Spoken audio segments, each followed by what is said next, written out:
¿Qué onda, locos? Today's Monday, and you know what that means. Mexican Movie Monday. Today's movie we'll be talking about is called Vuelven. Tigers Are Not Afraid. Vuelven literally translates over to They Return. So, the English and Spanish are a little bit different. There was only a few showings of this movie that were done mostly through Draft House, so I ended up missing it by a few days. What I did instead is I just ended up buying Blu-ray straight from Mexico. The only problem I have with this Blu-ray is it has no subtitles, in English and Spanish. And it's not that I don't read or speak very good Spanish, it's just I can't hear that well. So I had to hire it very, very loud, and what I ended up doing was just adding in subtitles manually.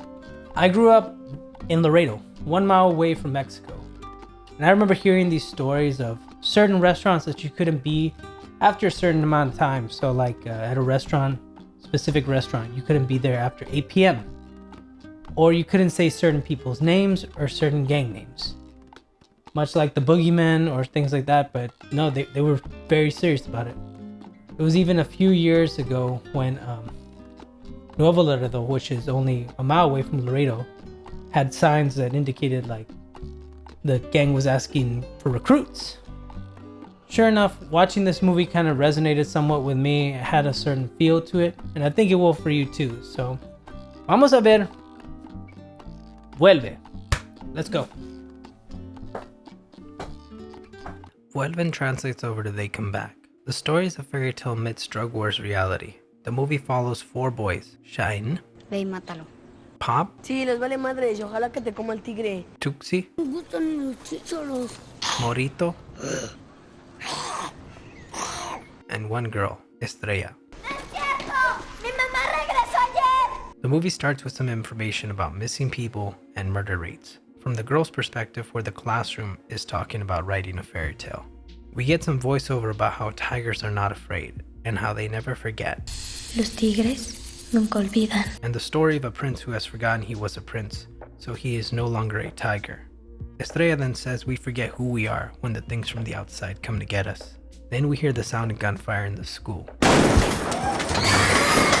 It's essential to understand that these are children with a constant fear of death, so they look to an animal that can be ruthless as a role model. Tigers are generally alone, unless they are raised by their mother, so this almost epitomizes the characters in the film. The little girl is given 3 pieces of chalk by her teacher.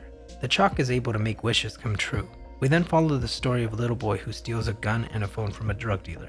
We find out his name is Shine. Interestingly enough, Star Shine is the main character. The truth is, they are one character, divided into. Yes, that's very much evident. Estrella then makes a wish with one of the chalk pieces.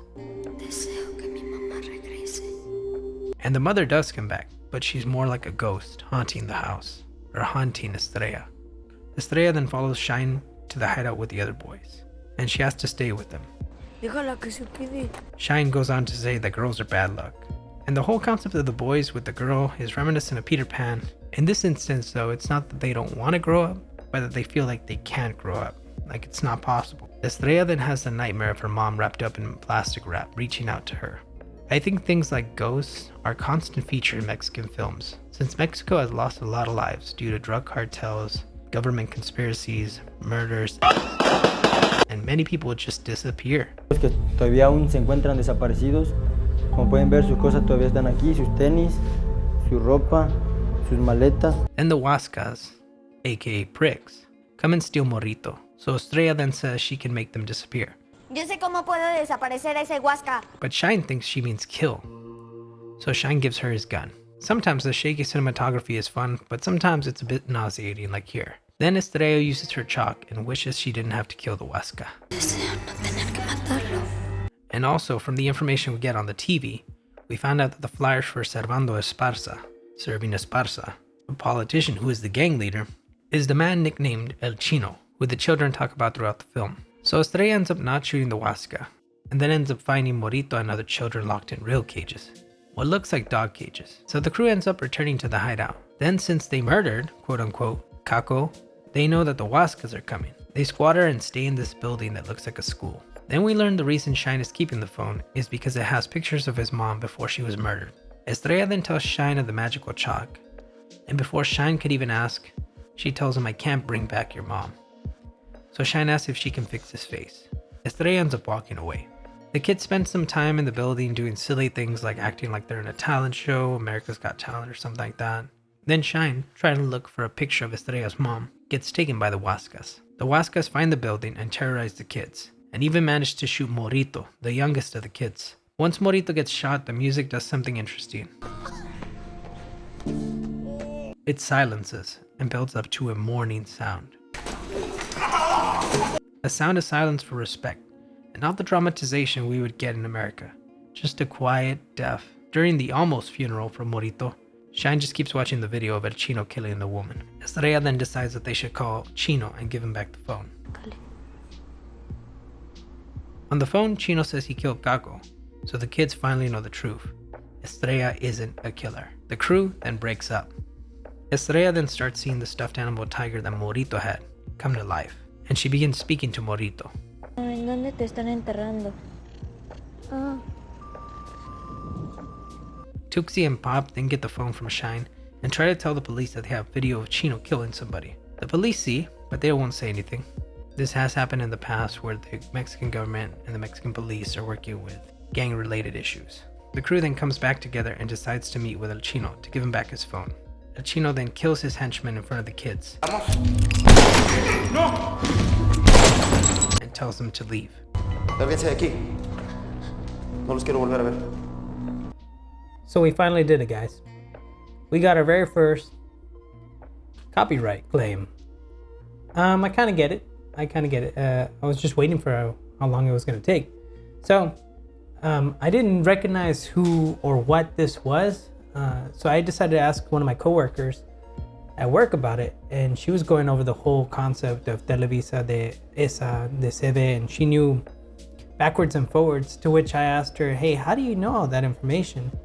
And she said to me that she has an international business bachelor's degree from Mexico, but since it's not from America, they don't really count it. Very strange, because she is an incredibly intellectual individual when it came to all this business information.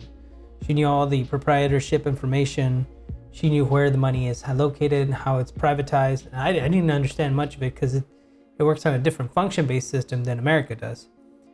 But besides the point, what we're missing is the ending part, because of course they would copyright claim the ending. I wouldn't blame them. So at the end, we get Shine trying to explain to Estrella that there is wrong in the world. And he shows her the video of her mom being murdered. And once he shows her that video, Estrella wants to exact revenge on El Chino. He stops her, Shine stops her, and says that there are no wishes. That little line alone was so impactful because it made you really start to wonder whether she imagined this all in her head, just as a sort of coping mechanism towards all the violence that's outside of the world, which is relative to so many Mexican children. They'll find ways to kind of display what the outward world is doing to them. So they'll say that there's monsters out there, or that there's beasts out there that are hurting kids. Even the term coyote is kind of interesting to look at. You know, a coyote travels you across from border town to America. Once she acknowledges that maybe she has no wishes, she then does an X to his scar to try to remove his scar with the wish. And she wishes it to be gone. And he feels it and it's still there. And a second later, Shine gets a bullet straight through his face. So El Chino then chases Estrella around the building. She eventually finds a spot where she can hide because she was led by Morito's little tiger into a trapdoor that housed all the dead bodies. She does a switcheroo where she locks El Chino in that room and she gets out. She then sees the ghost of Shine, and both of them together light that room on fire. There's a sort of cathartic response to the whole thing because El Chino was the one that set fire to Shine's house. Now let's get back to the ending. The silent crying the piano does when Estrella says adios primito almost epitomizes the feeling of Mexican loss. Adiós, plebito.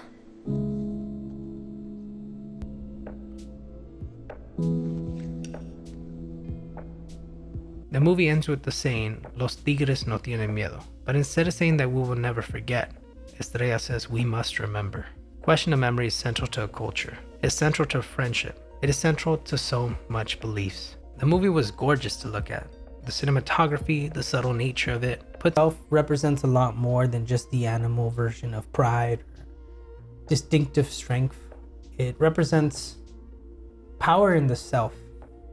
At a time like this, when there was so much gang warfare, it was important to note that it's not that everybody was looking out for themselves, but that everybody had to grow strong enough to be by themselves. There was a lot of ghost towns that showed up around the 90s. There was a lot of murders that were taking place in restaurants. There was a lot of mules. There was a lot of bad things that occurred during this time. You're talking about Juarez. You're talking about all sorts of scary things. I love what they did with this movie. I highly respect this movie. I suggest you watch it. I mean, when Guillermo del Toro signs off on it. Infinity of choices, and you chose to make it about Mexico very, very, not only texturally but emotionally. Yes. Yes, but you are doing a really beautiful declaration of